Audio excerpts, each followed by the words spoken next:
All right, looking at solving compound inequalities, and these are going to be some special cases that don't follow the norm. I've got 3x minus 2 greater than or equal to 4. Okay, so I'm going to add 2 to both sides on this one.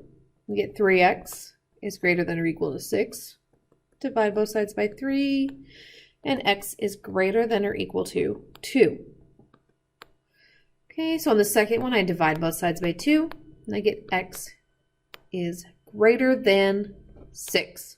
So I have x is greater than or equal to 2, or x is greater than or equal to 6.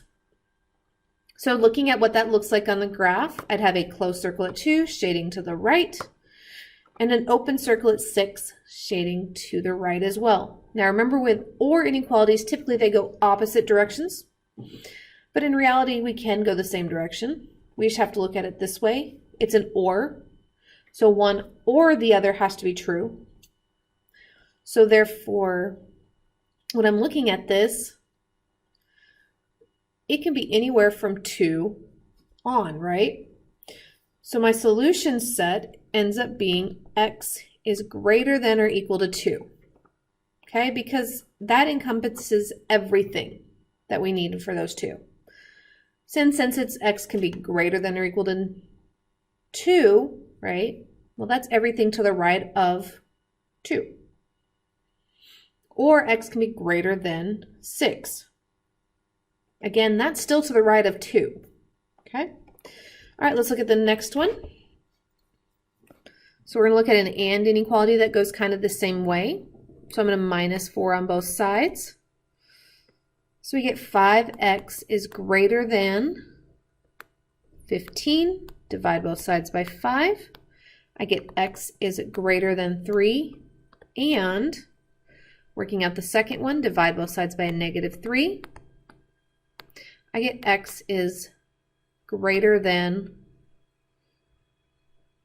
5.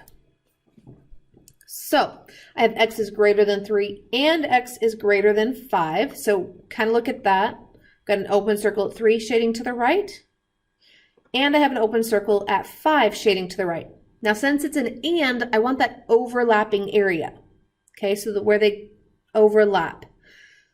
Since we're not overlapping here, it's not that in-between section this time. Okay, my overlap is over here. So our solution set for this and is x is greater than 5, because the only place where it was true for both is where x is greater than 5. So then that would be what my graph looks like.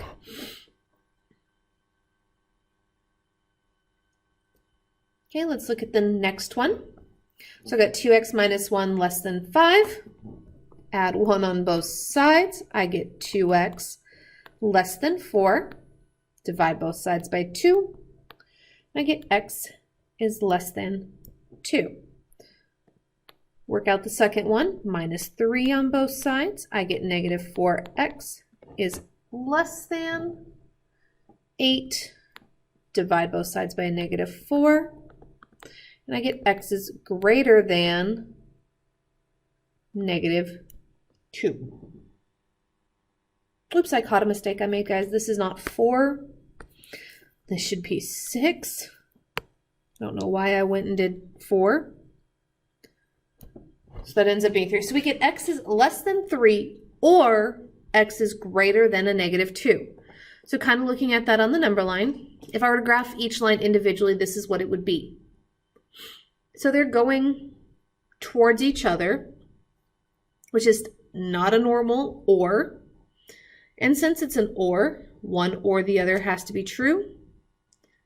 So in this case, it becomes a solid line because anywhere on that line is going to be true for one or the other. This is what we call all real numbers or infinite solutions. Okay, looking at the last one, I've got 3x plus 2 less than negative 1 and 4x minus 6 greater than or equal to 14. So I'm going to work the first one out, minus 2 on both sides. I get 3x less than negative 3. Divide both sides by 3. Get x is less than negative 1. Working out the second one, add 6 to both sides. I get 4x is greater than or equal to 20. Divide both sides by 4. X is greater than or equal to 5. And this is an and. So remember, ands have to be the overlapping area where it's true for both. So in this case, I've got x is less than 1. So that's going to be open circle shading to the left.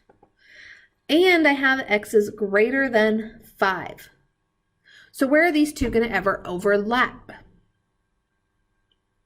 It has to be true for both. So where do they overlap?